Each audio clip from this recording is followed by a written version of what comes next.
tackling harmful content while protecting freedom of expression, and also charting a way forward for the online safety bill. The online safety bill, which was discussed a little in our previous session today with the Director for Strategy and Research at Ofcom.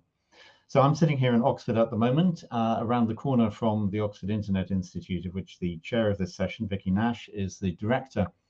Oxford Internet Institute is one of the country's leading research centres in internet and related policy.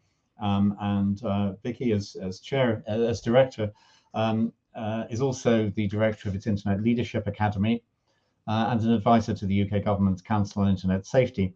And her recent projects have included work on age verification policies and the risks and harms experienced by children online.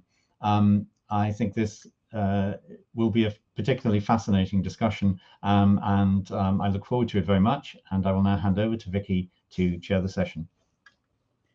David, thank you very much for that kind introduction. Very much hope that we can sit on a panel in person in the not too distant future. It's a great delight to be able to chair this panel session this afternoon. It has been almost impossible, I think, over the last couple of weeks to read the paper, to listen to the news without touching on issues that are clearly of great relevance to the bill that we have in front of us. And I hope that many of you listening in the audience will have some quite big questions about the scope of the bill, how it will regulate, how it will deal with the challenges we see in our online environment on a daily basis. We have with us to discuss these issues three fantastic experts. I'm going to introduce them in turn. The first is Dr. Damien Tambini, a long-time colleague and friend of mine. He's Distinguished Policy Fellow at the Department of Media and Communications at the LSE, where he's also Programme Director for their governance course. He's been, quite frankly, it makes me feel that I've always seen Damien as one of the experts I like to be. He's been an expert in this landscape, I think, time. I seem to remember you, I think, serving on the expert panel advising on the value of the electromagnetic spectrum quite a while ago. Also, you gave evidence to Leveson, and you've obviously been very instrumental in setting up key programs looking at these issues from an academic perspective. That we get to flag great other achievements. It's worth noting that Damien has two new books out. One, I think, currently, Media Freedom, which came out last month, which I've got on my shelf already, and another one on regulating big tech with another friend, Martin Moore, I believe, coming out very shortly. So I will definitely have those in the OI library, and I counsel others to have a look as well. Damien, welcome. My second panelist, again, should be another very familiar name, Alan Rusbridger, previously editor-in-chief of The Guardian and currently editor of Prospect magazine. Up until quite recently, was also around the corner in Oxford at Lady Margaret Hall, where he was principal for a while. Amongst the incredible array of achievements listed on Alan's CV, it's worth noting, I think, that he is a recipient of what's called the Alternative Nobel Prize, which is the Right Livelihood Award in Stockholm, undoubtedly some of the fantastic journalism he's led at The Guardian over the years, including obviously the coverage of surveillance activities by West intelligence agencies that we're probably all very familiar with. Welcome, Alan. Fantastic to have you too. And then very much last but not least at all, we are very lucky to have Orla McRae, not least because she's probably phenomenally busy with all this at the moment. Orla McRae is the Deputy Director for the Online Harms Regulation stream of work at the Department for DCMS. And she's previously had quite a lot of expertise, I think, in this sort of area, having also been Head of Services and Digital Market Access for the Department for Exiting the European Union, also been Head of Cyber Strategy, again, also in DCMS. So again, very wide-ranging policy expertise on the issues in front of us. So welcome, my panel. We're going to have plenty of opportunities today to take questions from the audience, but I propose to kick off, if that's okay, with asking the panel to give me maybe just up to sort of 5 minutes each on what they think of the bill that is in front of us, where we've got to, how it's playing out, just some general reflections on it, perhaps, to kick us off. So, Damien, if it's okay, I think I'm going to start with you if you want to make sure your mic's on. Thank you. Thanks. Thank you all very much for the invitation and for this opportunity to engage with the panel and hopefully some good vigorous questions about this bill. I think it is extremely important that we have a really full and vigorous debate about this because it is so revolutionary, really, and it is hopefully going to make some big changes in terms of how we engage online, how safe people are, and indeed, the safer they are, the more effective freedom of speech they, of course, enjoy. I'm also very happy to be here with Orla because, you know, I have great admiration for Orla and the team at DCMS for coming up with this framework. I also have a lot of sympathy. This is a really, really tough problem we're trying to solve here, and there are a huge number of misconceptions about it. And, you know, broadly, I don't think we've quite got there yet, but the framework and the structure is sound. I mean, I'm going to say something about the task and then something a bit more specific about amendments. There are a lot of misconceptions about what's being done here, and they're leading to a slightly misleading debate about freedom of speech and so forth. We have to keep in mind that we are trying to introduce with the Online Harms Bill a structure of institutions and incentives which over the medium to long term will change the incentives and behaviour online. We're not introducing a single definition of harm which applies to everything and is administered by a Ministry of Truth. And it's really important to unpack what this means. I mean, tech regulation, particularly speech regulation online, is a wicked problem. It's extremely complex. When I say it's a wicked problem, I mean that solutions in one area impact on other areas. And we can see that at the most basic level when it comes to things like if you apply standards to one large platform, the extent to which we think that's a form of censorship depends on how large that platform is and how dominant it is. In all sorts of ways, we're going to have to be iterative in how we approach this. And what the bill does is establish some initial frameworks and initial standards, which hopefully over time will lead a complex, multi-leveled co-regulatory system in which everybody, users, service providers, platforms, is working towards a safer and more healthy environment online. I'm sure in the debate we'll go into a lot of detail on what's being proposed, but I just want to focus on a few areas where I think there is more to do, and I think more urgently to do, because you know, if it's unchanged, I think the current draft could lead to some real problems. And you know, they come under headings, and I should say my evidence is online on the Joint Committee's website if anybody wants more detail on it. What areas, for example, the role of Ofcom, the role of the Secretary of State, and the definitions of harm are, you know, just to take those three areas. Ofcom is assuming a lot of new responsibilities here for example, administering and designing codes of conduct. It's extremely important that Ofcom is independent and seen to be independent as it develops codes of conduct, which will be applied to services, both search and social media services. What the bill currently does, reading of it, is that where there's difficulty in Ofcom's role, very often, too often, is for the Secretary of State, the Minister, to get involved. And I think that's completely the wrong approach. And we could go into some areas in relation to Part 6 of the bill, where I think broadly we need to deliberately go into the bill and seek amendments which enhance the independence of Ofcom and reduce the Secretary of State's role. That, of course, leaves a bit of a legitimacy gap, a problem in terms of where Ofcom gets legitimacy for the decisions and the discretion that it is responsible for exercising. And I would argue strongly that we need to be a little bit more innovative. Ofcom currently has a consumer panel and advisory bodies for the nations and regions, and I think the bill could take the opportunity to beef up Ofcom's independence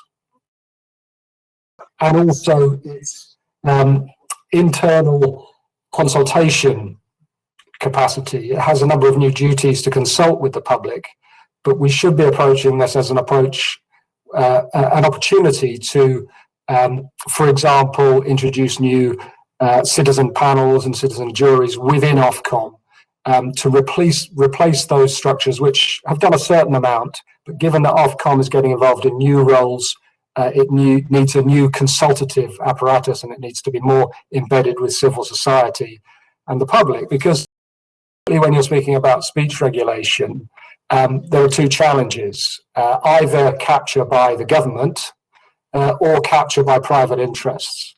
And bodies like Ofcom and this structure as a whole has to find a difficult route in between those and find legitimacy in civil society.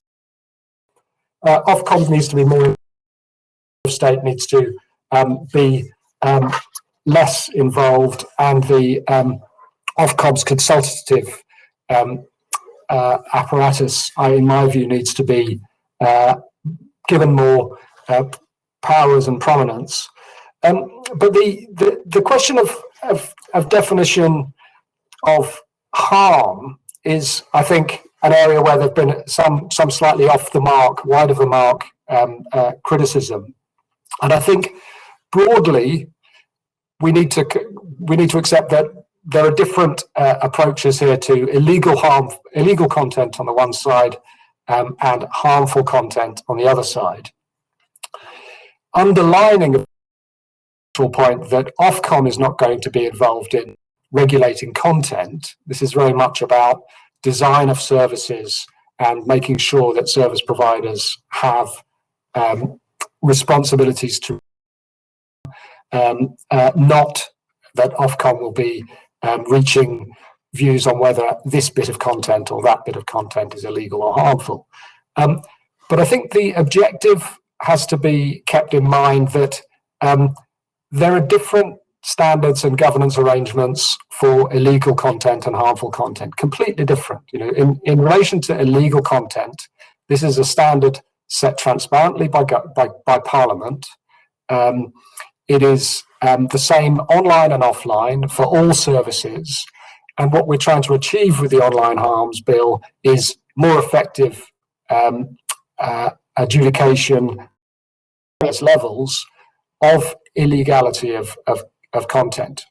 When it comes to harmful content, and this is fundamental, I think, with freedom of expression, what the bill is trying to do is create a system whereby consumers are empowered to choose those services which reflect, which genuinely enforce those standards of harm, which, first of all, are interpreting the general standard of harm in the Online Services Bill, and secondly, are particular to that platform itself, so that there are market mechanisms, people have the opportunity to switch between those services which suit them better. So you have in relation to harmful content, you have a more market-oriented system, and in relation to illegal content, it's the same rules for everybody.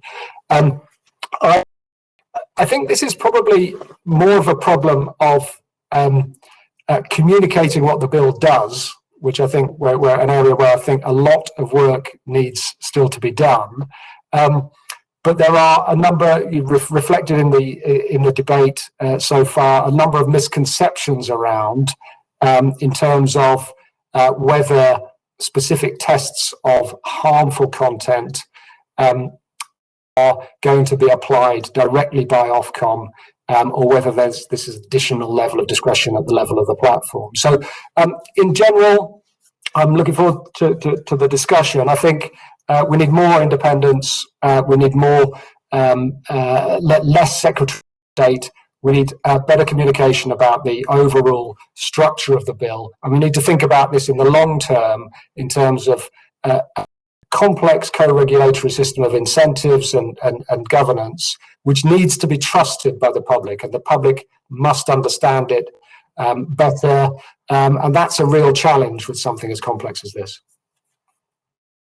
I mean, that's a really helpful introduction. Actually, I particularly like the fact that you're encouraging us to focus more on the sort of governance structures and incentives that this is putting in place, rather than focusing too much on the sort of the devil of the detail, as you say, about what constitutes harm in one context or another. I've got some questions for you on some of the things you said, but I'm going to go to our other panelists first. So, Alan, if I could ask you also to give me some comments outlining your views on the bill, please. Yeah, well, it's good to be here, and very good to follow on from Damon, who is, as you say, the world expert in all this. And I'm speaking from the point of view of somebody who has been a part of the Facebook Oversight Board for about a year, and there's a lot of overlap between the work that we do and the challenges that the bill is trying to solve. At the heart of it is an explosion, a revolution in communications that's happening faster than people can make rules for or control. I think we can all see the headlines over the last few weeks of companies that are struggling, if not drowning, in the attempt to get to grips with a problem that I think would challenge, if we were honest, any government or organization trying to deal with it, because it's so new. And I think there's a realization by these companies that they do need help in terms of frameworks, and they need to be prodded into greater openness and I think forms of oversight.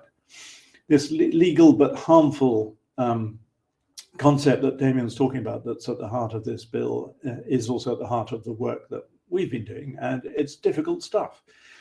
We've been looking at cases from all around the world, trying to find the borderline between what causes harm and what causes offense, and how you judge harm and how you define it. Quite often it's very context specific, and you're looking in terms of particular local contexts and languages, vocabularies, political contexts. And it's important to get it right, because I think what we've sensed is that in the first year of work is that it's an easy thing politically for companies to over-moderate. They don't want these headlines, they don't want these problems, and so you can over-moderate the problems away. But that's bad, as bad, I think, as under-moderating, because in many parts of the world now, social media is the predominant form of freedom of expression, and it can be a wonderful thing. And if you're robbing the right of people to have this form of expression that they had never had before and would otherwise be denied, that's a serious thing. So our work is obviously global rather than the UK only. I think it's important to keep a global view in this. I think sometimes the coverage I see of this is very Western. Those of us who are privileged to live in countries that still have a free press or a flourishing press, I think sometimes miss the international context. And I think it's really important, the work that we're doing, which is to try and help a company think about how it can establish better systems and better rules for establishing and protecting freedom of expression while avoiding harm. Probably we can all agree that it's pretty undesirable to have one individual, whether it's Mark Zuckerberg or anyone else, in a private company, a very powerful private company, setting the free speech standards for 2 billion plus citizens of the world. And we can probably also agree that it's probably undesirable that governments should be relied on to make specific decisions about what kinds of content should be allowed or suppressed. So you do need some kind of body in the middle, and that applies to all forms of media. And historically, that's very difficult. Damien was part of the discussions after the Leveson inquiry, and it took about 2 years, I think. I was part of those discussions too, to try and get a system to oversee the British press that was considered sufficiently robust and sufficiently independent. Damien mentioned Ofcom, and if Ofcom is going to have a role, that's fine, but Ofcom doesn't currently have a chair. Why doesn't it have a chair? Because the government's trying to impose their candidate, who was deemed unappointable by the first appointment panel, And so you can't have a debate about Ofcom being the independent arbiter if simultaneously the government is trying to impose its own candidate on something that should be independent. So it's important that we acknowledge that the new media realm is not the only realm which is struggling with difficulties about how to find credible and independent forms of government. The Oversight Board is an experiment. It won't, I hope, be the only experiment, but I think it's an experiment worth watching and encouraging. So far, we've made nearly 20 decisions, binding decisions on content about what should be allowed and what shouldn't be allowed, exactly the sort of decisions that this bill is grappling with. We've made about 75 policy recommendations around transparency, consistency, better standards of trying to explain to the army of moderators what should be allowed and what shouldn't be allowed. We've been overwhelmed with people saying that Facebook doesn't deal with these kind of standards consistently. I think we've made a positive start. It's not been without difficulties and tensions, and we'll always be open about those. And I think even as we're speaking, the Oversight Board is saying that we consider that we were misled by Facebook in the so-called cross-check system that was the subject of recent publicity in the Wall Street Journal. And so we're going to say that, and also that Facebook have now asked us to do what is called a policy advisory opinion about cross-check and some of the issues that Frances Haugen, the whistleblower, has raised. We've asked to meet with Frances Haugen, and we're engaging with a number of, as we have in the past, with a number of Facebook former Facebook employees. So there are teething problems, as I think I've suggested there have been in any kind of independent regulation that seeks these kinds of balances between freedom of expression and minimizing all kinds of harms. But I think the overall idea of having some kind of body in oversight that is not the company itself and is not the government is a highly important one, and I think is going to be an essential part of any kind of future framework of balancing freedom of expression with limiting harm. Fantastic. Thank you very much for that, Alan. I appreciate, of course, I completely forgot to mention your role on Facebook Oversight Board in your introduction, which is possibly the most crucial piece of information I was supposed to give. Apologies there. So again, we'll come back with questions for you shortly, but let's move on to Orla. Orla, I'm very aware that you're obviously speaking not in a personal capacity on this panel, you're speaking in your official capacity. So yes, for your 5 minutes, outlining, I suppose, not your views on the bills, it would be very much the DCMS views on the bill, but how you see it has shaped up where it is right now, how you want to situate it for us. Thank you. Thanks very much, Vicky, and it's a pleasure to be on this panel, and thank you to the organisers for arranging it, and thank you to Damien for his sympathy for the difficulties of the task that faces us. I'm conscious some of you may have heard the Minister for Tech and the Digital Economy speak yesterday about the government's ambition for the bill and the intention to set the global standard for online safety. And I think kind of within that, there is a very clear understanding that to steal Damien's turn of phrase, it is a wicked problem. And that's why the government has taken a deliberately consultative and iterative approach, starting with a green paper back in 2017, I think it was, and through a white paper and a full consultation, and then eventually the draft bill, which we published in May and really was a major milestone in the delivery of the government's manifesto commitment in this space. I think throughout there's been a sort of very explicit acknowledgement that we're not going to have a monopoly of wisdom about the best way to tackle this problem. You know, other countries are coming up with their own ways of doing it and grappling with similar issues, but I don't think anyone's quite got a kind of comprehensive framework in place yet. So we're really keen to be part of that debate. What I thought it might be helpful for me to say by way of sort of framing remarks rather than kind of diving into any of the detail is first is to kind of set out the key objectives for the bill, and then to explain a little bit about how the framework's being designed in order to deliver those objectives. So starting with the objectives, there's essentially 3 objectives, and they are treated quite differently in the framework itself. So the first is to tackle criminal activity online. So that's not without complexity, but in some ways is more straightforward to understand in terms of making sure that there are effective systems and processes in place to ensure that criminal content isn't spreading online in the way that we know it is currently.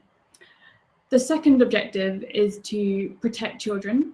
So the bill will deliver a higher level of protection from children and require companies to make sure that they're putting systems and processes in place to either prevent children from accessing the most harmful types of content, like pornography, or are putting in place age-appropriate protections to make sure that they are suitably supported if and when they encounter harmful content online.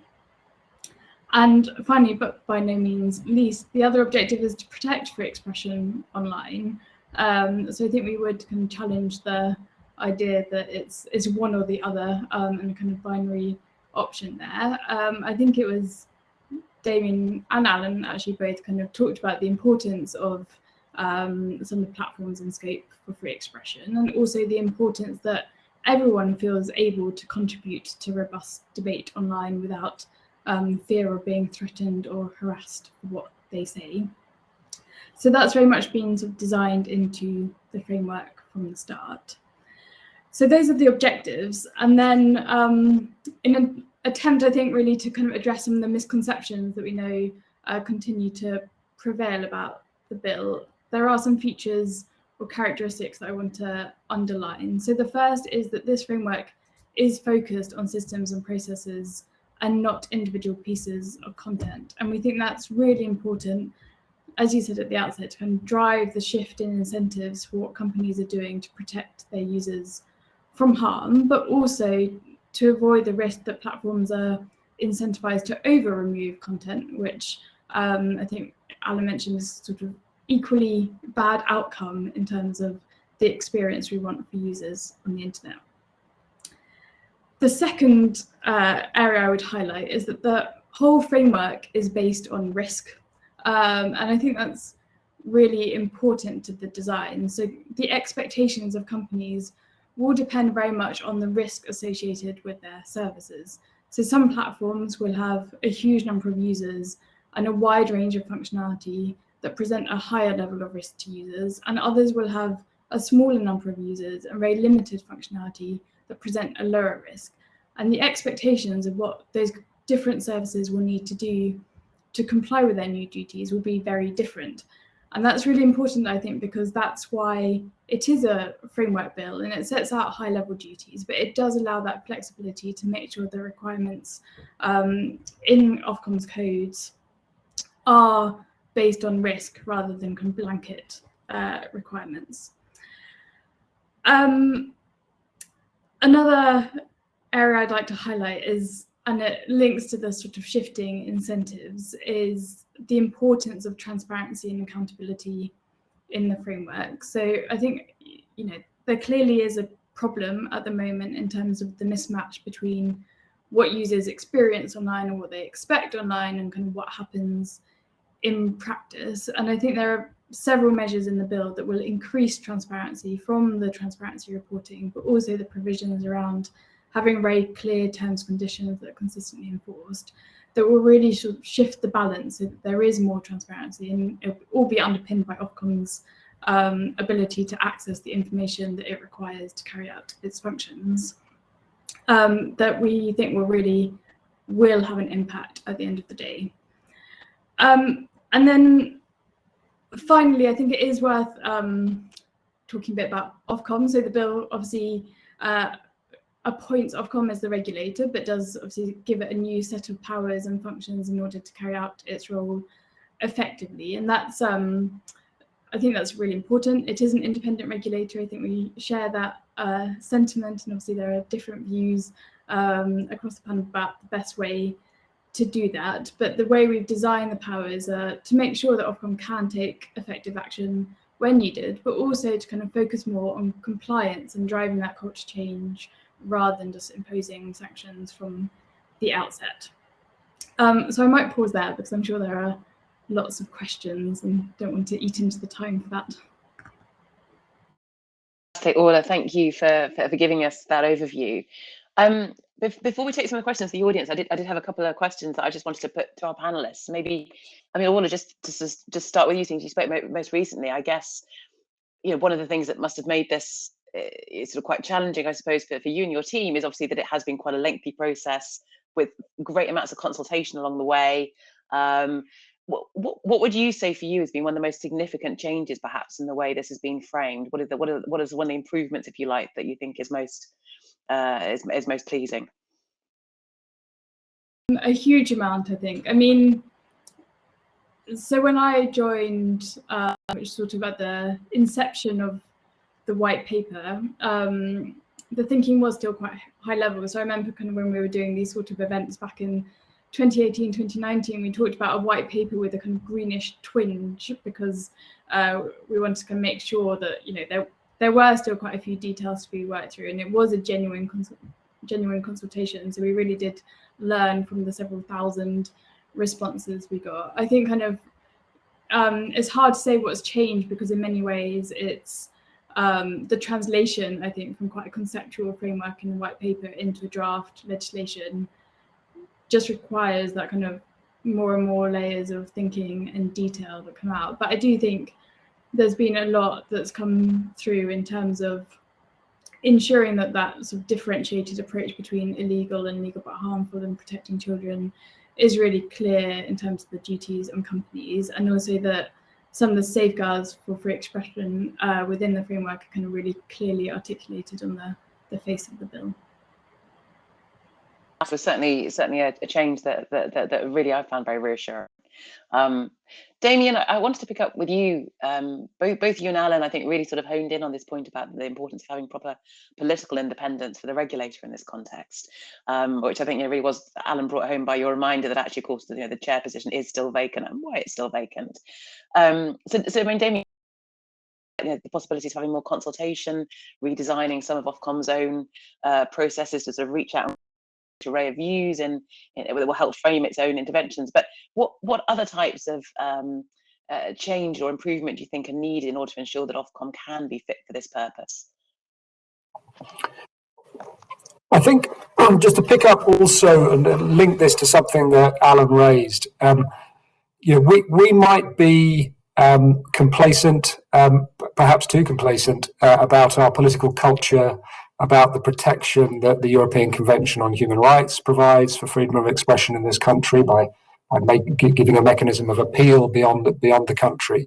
Not every country around the world has that luxury and that long tradition of freedom of expression. And we can see that when a country like this one comes up with a new framework, and we heard that the ambition of the government is to be a world leader, it will effectively establish standards around the world, including in authoritarian and post-authoritarian. So what I would contend, and I think it's a really hugely important point, and the IGF, I know, makes recommendations to the global IGF at the end of its meeting. This is something that would be appropriate to bring through into that forum, is that, you know, the UK obviously has to put its citizens first and their safety, and think about the internet used by the people in this country. But there is no choice necessary between doing that and, if you like, establishing a much higher standard of regulatory independence and protection for freedom of expression within this bill. So, you know, there are a number of ways in which it seems to me that the message just simply hasn't got through to the government. One should be thinking, on the one hand, you know, to put it bluntly, given all the powers that the Secretary of State has to call in the codes, to give directions to Ofcom, all sorts of ways it can interfere with this framework, the government should consider, is it happy handing those powers to a future minister of another party? Is it really going to look for a future in opposition in which a future government can exercise that sort of discretion and may not be as restrained as ministers in this government? And on the regulatory independence, so I would say that being a little bit creative about how to really beef up the independence protection for freedom of expression is where we should be at. And if you compare this bill with the Digital Services Act, which is if you like, the framework that the European Union is proposing, there's an article in the Act 39.2 which sets an extremely high standard for independence of the digital services coordinators. It says that they should be completely independent of everybody, and that's Ofcom. And given the appointment system, the relationship to the government, the fact, frankly, that it hasn't, in the 20 years of Ofcom's career, been entirely successful, and certainly hasn't been perceived to be independent, it's really that we actually go for a higher standard of Ofcom independence in this, because we have to keep in mind the danger. The danger is, at a time in which people are losing trust in democracy, they're losing trust in democratic debate, they see any form of speech control as just another part of them for controlling everything, including conspiracy as the latest one.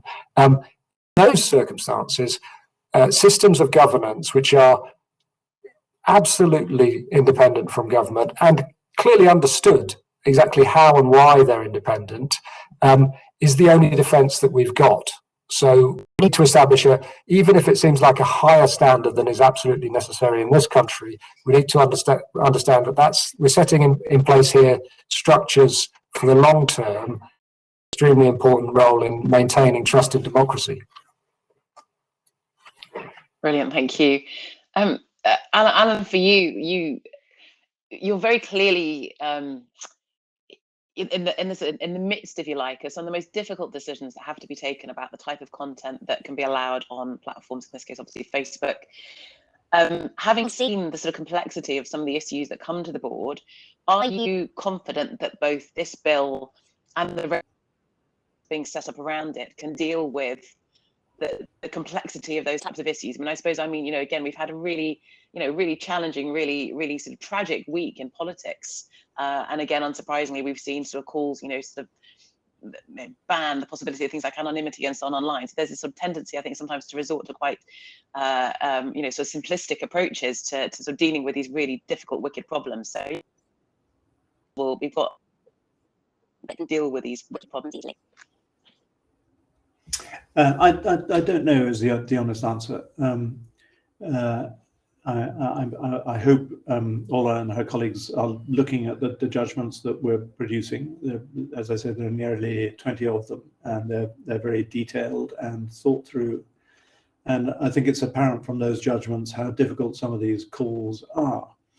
They get into really difficult questions about what qualifies as hate speech, what qualifies as offence, blasphemy, nudity, the questions about journalistic exemptions, who is a journalist, and what kind of, if any, preferential treatment should be given to political speech or reporting. We've done COVID cases, and I think it's apparent, in any fair person reading those cases will see the extreme complexity of trying to establish consistent procedures that have some kind of legitimacy and framework. So with us, we look at international human rights norms, which seem the fairest and most thought through systems for judging these kinds of cases. And that seemed to me the logical way. I think Damien's absolutely right to say that anything the UK does will be seen as a kind of, I gold standard maybe for what other countries should do, and trying to use these international human rights norms to overlay decisions that I suspect individual governments would think of very differently. It seems to me the right way to go.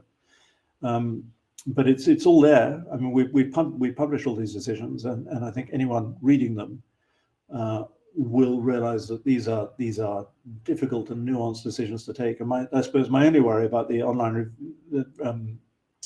safety legislation is, of course, after the tragic events of last week, there's a natural desire to sort of get this stuff done and get it onto the statute books. But I think that only leaves a few days in Parliament to discuss what is highly difficult stuff. It's taken 300 years so far to sort out a rough system for how we think of free speech in this country. And it's become a whole lot more complicated in the last 20 years because of the ability of tens of millions of people in this country now to speak who never had that voice before. That is a revolution in communications, and I just don't hope we're not going to rush through stuff that would benefit actually from having more time to think and study what's going on with the people who are already thinking through these kinds of questions. No, I mean, that is actually, you're right. It is very useful to be reminded of the fact that although we think of things happening in very rapid terms at the moment, these bigger discussions about, yes, what constitutes free speech, what the boundaries are, have played out over centuries, not minutes, not hours, not weeks. So yeah, being patient, I think, is really important. On that point about timescales, we're going to turn to some of the very many questions that are now coming in from our viewers and attendees. Orla, maybe let's just get this out of the way. It's a clarificatory question that picks up on this point about timescale. Can you clarify at all the timeline for the bill, given the apparent confusion arising over the Joint Committee's report, supposedly by December the 10th, and the PM's pledge to bring the legislation before the Christmas recess on December the 16th. I appreciate you may not be able to tell us, but are you able to shed any light on that? Thanks, Vicky. As you sort of allude to, timelines might not be entirely within my gift, but I think what I can say is that clearly this bill really is a priority for the department and for the rest of government, and we're working as quickly as we can to get it ready, while also recognising the need to engage with and listen to the pre-legislative scrutiny process that's clearly still ongoing. Well done. We will wait and see, I think, is the answer on that. Okay, on to the next question from Amir. I would think this is where actually what should Ofcom and the UK government do if the global digital platforms refuse to cooperate on combating and removing criminal and harmful content? So sanctions, what sort of sanctions? We've seen some that are in the bill. Are they appropriate? Are there others that you think should be adopted? Damien, do you want to go first?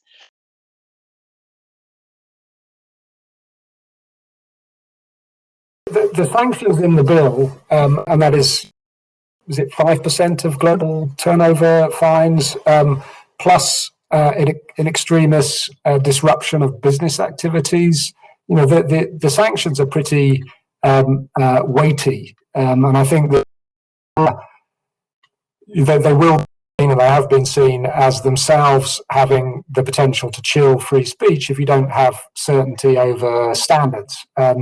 If you have certain companies that might be looking at risk of entry, that might come into the calculation. So it's really important. I'd say it's as important that we have a little bit more clarity and certainty about standards here, and better communication. And that's not a criticism, but I think it's just a question of where we are in the cycle. We need some really good communication about the bill, and being very clear that I think the point made previously was an important one, that what we're not doing is establishing a set of uniform standards which are going to be implemented in uniform ways across these different services. But what we do have is what I think Alan oversight board and all of the other bodies, either within companies or in self-regulatory bodies or users themselves, what they need is certainty about a standard of harm. So not only illegal content, but certainty of something that they can refer to, which you get race to the bottom around, but the whole market can agree on a loose. That process is going to take time, and there's going to be a negotiation at the different levels of the system, what's in the codes, how they're applied, and what an acceptable level of risk. And the Ofcom will be negotiating with people who are subject to these codes. So that there will be a process, and I think we're a way off the sanctions yet, because there will be a series of warnings before those sanctions are applied. And hopefully all of that process will be transparent. People will report on it. It will be the kind of societal debate, not just moral crisis and moral panic to moral panic, which is what we've had, frankly, for the last decade or two, but a constructive debate with real sanctions, which has the capacity to change the business model, change the incentive structures in the right direction consistently over time and openly. I think that pointing out that actually we don't want to be at sanctions straight away. I think that is really important. That again, it goes back to this point about the bill being about changing incentives, putting in place new processes, new forms of oversight. I think that is really important. But I mean, the question of sanctions is a difficult one. We've seen a lot of debate, for example, in the last couple of weeks, again, around whether or not individual executives should be held to account legally. I mean, I don't know, Alan, would you have any views on that? You're working, sort of alongside some of these individuals. You know of these individuals, the types of decisions they're having to make. So how would you feel about that, for example? Well, I think what worries me in some of the discourse around this is that some of it seems to be motivated by people who just don't like the idea of social media. That's a perfectly legitimate standpoint to take. Lots of people don't like social media, but we have to accept that 4 billion people do like social media. This ability that people have to express themselves that has never existed in history before is incredibly valuable to them. So yes, I'm all in favor of imposing sanctions and penalties and accountability on these companies. But the people who talk about these companies as publishers, as though they were conventional publishers that existed for 300 or 400 years, i.e. each Facebook director or Google director or Twitter director should be held personally responsible for any piece of the billions of bits of content that are published, seems to me incompatible with having social media. These companies can't exist. And if you think these companies are too big, which I think is another legitimate point of view, and the only way that they can operate is therefore to have tens of thousands of moderators in order to protect the directors from being personally accountable, then you're setting the standard for new entries into this field impossibly high. Only the companies that are making billions in profit will be able to afford the kind of standards. So this is the problem with the debate, that these companies, we don't even have a name for them. We can't decide if they're platforms or publishers or what they are. And there are tensions here. So if you're going to make individual directors personally accountable for things, the risk is that they will become that they will have to spend millions and millions of pounds protecting themselves from that risk. And then you get into the danger that Orla says, and I'm sure she's right, of setting in incentives for over moderating and removing content in order to sort of stay on the safe side. So that's the territory, which is not to say that individual directors shouldn't be held account, but the greater the perils that you place on individual directors, the more risk averse and the more expensive their processes will become, which will make it harder for any other company to come into this field. agree, and it goes back to that first point I think that was raised at the beginning. I think Damien was sort of talking about the incentive structures that this bill will create, and if we create those incentive structures in the wrong way, we will actually end up potentially damaging freedom of expression, even whilst we see ourselves as upholding it. Okay, let's go to another question from the audience. One here from Kate Jones. Does the bill adequately tackle harms which are not to specific individuals but to society? For example, attempts deliberately to manipulate elections. Maybe Ola, let's just start with you, because obviously you've had a vast array of different examples of harm to deal with and bring the bill to the stage it's at now. How have you weighed up this question about individuals versus societal harms? Yes, I mean, excellent question, which I'm sure people could write long theses about. But I think the sort of important point here is we need to create a regulatory framework that has sufficient clarity for users and for companies and for Ofcom about what's expected. And I'm grateful we're not having long conversations about the definition of harm, but I do think it's important that there are very clear definitions in the bill of kind of what we're talking about when we're asking companies to assess the risk of something and take steps to mitigate that. So that's a sort of long-winded introduction, but in terms of some of the specifics, I think this most often comes up in the context of mis and disinformation, which are addressed in the bill. So the duties of care will apply to mis and disinformation where it meets that definition of harm to an individual. So that could be sort of health-related misinformation, for example, that might have a kind of detrimental impact on an individual. And obviously there might also be a cumulative impact there on society.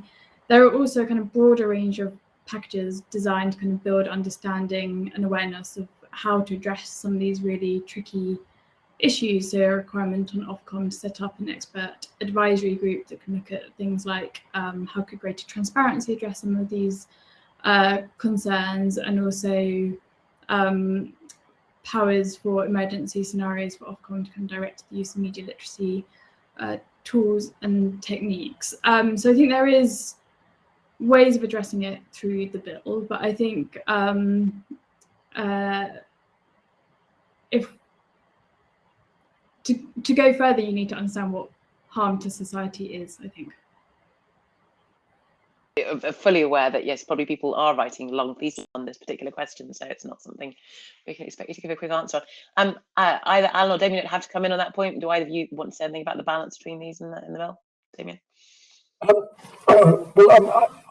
glad that Kate Jones brought this up, because the bill does quite enough on these social harms. And on the specific question of elections, what we've seen is, and let's think back to how the weather changed on all of these questions. It had a lot to do with alleged election interference and mis and disinformation. And my view is that those problems have not gone away. The elections bill, which is currently going through Parliament, for some peculiar reason, it seems to have prioritised voter registration and identification rather than the various things that the Information Commissioner's Office and the Electoral Commission have recommended in terms of things like a statutory code of conduct on political advertising and various other things that could have been done to promote fairer communications and update the framework that we had in this country to keep political advertising fair and clean. So I think more could have been done. But I can understand, excuse me, the strategic question to leave aside some of these more difficult issues, leave them outside the scope of the bill. But I think that there are still problems there. Putting a committee in charge of reporting after 2 years on this set of issues is not enough, and something could be done to strengthen that. I mean, you need to go get a glass of water. You've got one. That's good. Excellent. Alan, do you want to come in on this point as well, or do you want to go on to the next question? No. Excellent. Again, I think a lot of discussion is flagging up for us that despite the ambition of the bill that we've got in front of us, everything. And I think reminding ourselves probably this is an iterative process, and also that there are other frameworks of law and regulation surrounding this that can deal with some of these other issues is probably quite important. Okay, back to the questions. One here about innovation from Colin Hayhurst. Given the focus on social media in the scrutiny of the online safety bill, and noting that the user-to-user area has 2 tiers, but search engine tier has only 1 tier, is there a danger perhaps that, say, small search engines or innovation could be collateral damage, focusing on that sort of particular area? So yeah, how I think, you know, Alan, you mentioned before, for example, the danger of building systems here which only very, very large companies can afford to employ. You know, have we got the balance right on this, do you think? Do you think actually this sort of tiered approach is enough? Well, I think that I don't want to repeat myself, but I think it is a danger that if we think, I know lots of people believe this, that the internet is now being captured by 2 or 3 tech giants, and we might want to encourage other people into that space. It's going to be formidably difficult to do that. But I think simultaneously to harness them with an enormous infrastructure of moderation and the kinds of responsibilities that come with publishing is going to make it very, very difficult for anyone to challenge these tech companies. I think, I mean, Facebook is clearly making huge sums of money and probably is one of maybe just 2 or 3 companies that could afford significant extra burdens on the sort of content moderation front. I don't know if Twitter could afford to do that. I don't know enough about Twitter's finances, but I would have thought with even a huge company like Twitter, that would be marginal. If you then want to encourage innovation and get new entrants, I think we just have to bear in mind the kind of burden to entry that we might be imposing. Moving on to the next question. So we mentioned anonymity before. And I think there's a really well put question on this topic now from Demelza Penaluna. So whereas when I introduced this discussion about anonymity earlier, I was introducing it in the sense that we've seen calls for removing rights to anonymity online in the face of you know, our horror at what abuse, particularly political figures, can seemingly result in. But Demelza says anonymity is a tool used by survivors of abuse to return to some form of normalcy following abuse to prevent, for example, cyberstalking. These sorts of gaps regarding violence against women and girls. So I think there's two aspects. One is about, well, where should we sit on anonymity? It's both a tool that seems to encourage abuse, but may also be a way of recovering from abuse. And similarly, you know, does the bill need to go further to address issues like misogyny, for example, than it currently does? I don't know, who would like to go first on that? It's quite a tricky one. Nobody. I can have a go briefly. I mean, the bill is not very prescriptive on anonymity per se, but there are a number of people who are saying it should be more prescriptive, and indeed that if you're looking for design solutions for service providers that can reduce risk without too much cost, removal of anonymity, which in theory should reduce the online disinhibition effect, would be a way of doing that. Now, obviously, particularly in countries which are less democratic, but also in this country, there are really important speech considerations to take into account, and this question of anonymity and for abuse survivors is, I think, a really important one. So I mean, I think that there's a sort of question about whether they're between uniformly enforced anonymity and real names policies. There's something in the middle, which is, for example, if you have breached the terms of service repeated times for misogyny, for example, you might lose that right to anonymity. And I think whether that would be on the face of the bill or in an Ofcom code, or whether it is something that a service provider could take to say that they have implemented a design solution in order to meet their own duty of care. That's something that will I think be worked out. I think there's a separate issue of whether misogyny needs to be further criminalised, or whether the standards need to be changed, because as people will be aware, that there are various protected characteristics that lead to a higher standard of protection, for example, from ethnic but is not one of them. And that, I think, would be an issue for a separate piece of legislation, and the Prime Minister has apparently made his views clear on that one. Very clear, unfortunately. Alan or Orla, do either of you want to comment on this question? Alan. I mean, just to say that the debate over anonymity online is an example of an extremely complex debate, and why I think lots of us about people rushing in to make decisions here. It's a very finely balanced one, but we'll understand the reasons why anonymity can be an essential tool for people who would otherwise be unable to express themselves.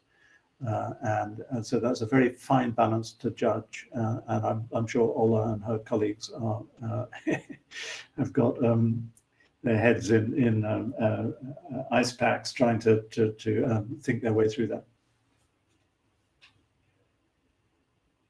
Much, Alan.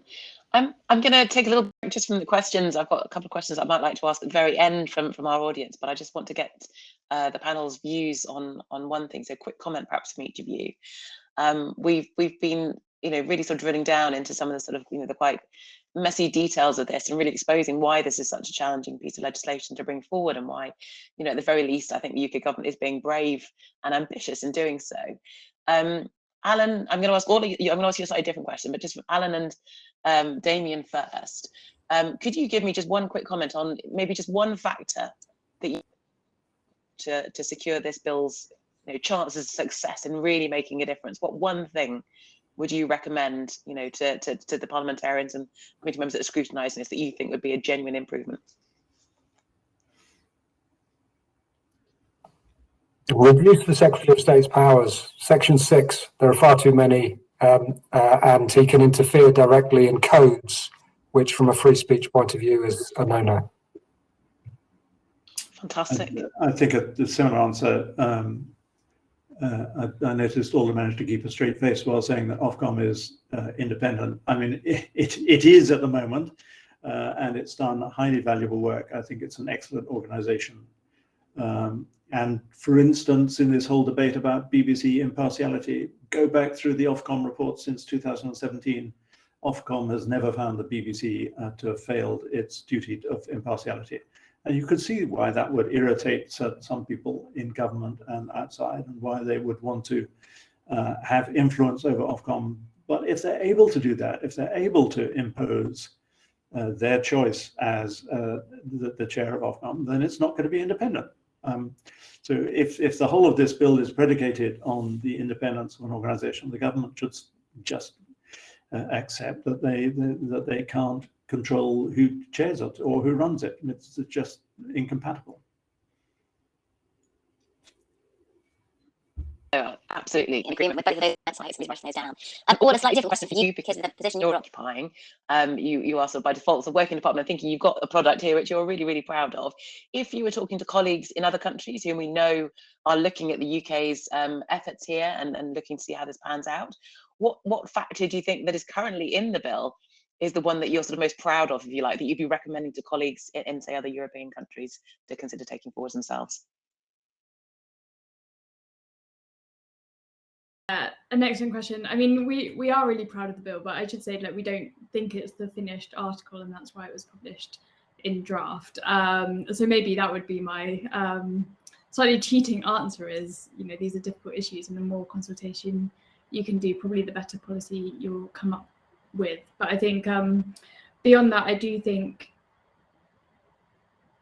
if you kind of want to have meaningful change at the end of it, I do think it has to focus on the systems and processes and not try and kind of take vertical approaches to regulating individual categories of content, because I don't think it would be effective at scale, and also I think then you run into the big free expression issues.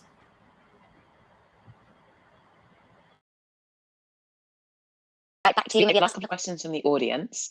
Andrew Camping asks, do the panelists think that bills such as the Online Safety Bill would benefit if there was an overarching system of global internet governance that national legislation could augment? Alan, I don't know whether you want to go first. You sort of touched on this before when you were talking about the role of international human rights frameworks as underpinning some of this. But yeah, what about, is there a basis there for global internet governance, do you think? Well, the short answer, yes. I mean, I'm a fan of international organizations and standards, and maybe some of them are under threat at the moment. But if you think back to the spirit in which the internet was born, and the maybe over utopian ambitions that we had for what it could do internationally and globally. Are we at the point where we want to abandon that? I mean, we can imagine how all too easily how the internet could be balkanized, the World Wide Web could be balkanized, and you would have the Erdogan version of it, and the Imran Khan version of it, and the Saudi Arabian version of it, and the Putin version of it, and the Chinese version of it, and I think that would be a terrible failure and a terrible loss. So this idea of saying, well, we have international standards of free speech. Can we make the internet work according to those standards? It seems to me a noble, I would say, an essential one. And if it takes some kind of global oversight board to do that, I'm not talking about our oversight board, but an internet oversight board, that would be a wonderful thing to achieve. Let's imagine. Damien, could you imagine a space like that as well? You were kind enough to mention that I have a couple of books coming out at the beginning, and in one of them there was a chapter on this, not by me, by somebody from Canada called Bob Fay, who's cut out the question of global institutions. I think we do need institutions. There is a subsidiarity problem. We're talking about a variety of different standards, as I think the Facebook Oversight Board will be well aware around the world. But I would say that there have been a couple of comments about. Look at the book, look at the chapter, of course. I would say there have been a number of comments about global human rights standards, and I absolutely agree that in the global movement of platform governance, this has become a very important reference point. And you can think about bodies like the Global Net Initiative, who are much more oriented towards those. But of course, there's no direct read across, is there, from a set of human rights principles to how you actually institutionalize these very complex multi-level systems of governance, standard and so forth. So one of the things that I'm involved with at the moment, which I think is worth mentioning, is work at the Council of Europe, which of course is one of the leading bodies putting human rights standards into effect in terms of recommendations.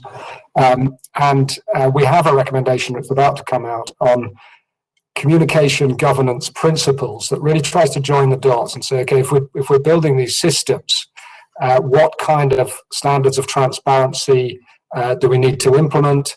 How should society be involved? How can you guard against various forms of capture? So yes to human rights, global human rights principles, but there is additional work to do on just how to implement those, given the very wide range of realities, political cultures, and frankly, standards on democracy and the rule of law around the world. You're right. We do use that, the human rights approach, almost as a shorthand, I think, as it's clearly a values framework that could underpin a possible internet governance. It wouldn't be enough. I will look at that chapter by Bob Fay and see what more you can tell me on that. Orla, I mean, just from a practical point of view, obviously you've had, you know, quite a free hand, I guess, in designing this precisely because of the absence of that sort of system. You know, would it have been helpful, do you think, if there had been something that you could fall back on, a global approach, or maybe, you know, more countries having led the way with other national approaches? Obviously, on a personal level, the more that I could have copied, the better. I'm not sure that's the government position. I mean, I think international cooperation is really important in this area. You just have to kind of look at the nature of the companies involved. Equally, kind of as you say, it's important that every country can kind of address these issues in a way that reflects its values and culture and systems of government. So I think kind of is a combination of ensuring that there's that continuing dialogue, and increasingly there are more and more fora and agreements at kind of multilateral level, which are really positive, and hopefully the online safety bill can play a part in sort of guiding some of that, while also looking at other areas. And you know, some areas strike me as kind of more ripe for some of the stuff than others. You know, transparency, I think, is a really great example where there's broad consensus that transparency is a good thing, and probably quite a lot more work to do to kind of really pin down what that might mean in practice. I think we've got time for one last question from the audience here. So a question from Luke Impett, which is a question that I am really delighted to see asked. Asking companies to mitigate risks is certainly needed, but how should the bill sit alongside other public incentives or interventions, I suppose, aimed at changing harmful behaviours online before they occur, right? So I guess the question here is, tech companies need to provide processes, procedures, standards, etc., which aim to sort of minimise these harms. But at the end of the day, all of these are being committed by individuals. A lot of them result from sort of broader societal problems. So yeah, if we really are serious about dealing with these, what other types of intervention are needed to tackle individual behaviours? Quite a difficult one. Anybody want to think about that?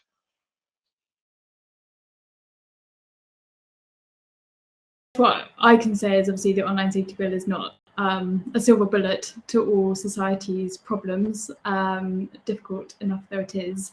And certainly, you know, all the illegal content already exists in a framework of law enforcement, and that will continue. I think it is also important to recognise, though, that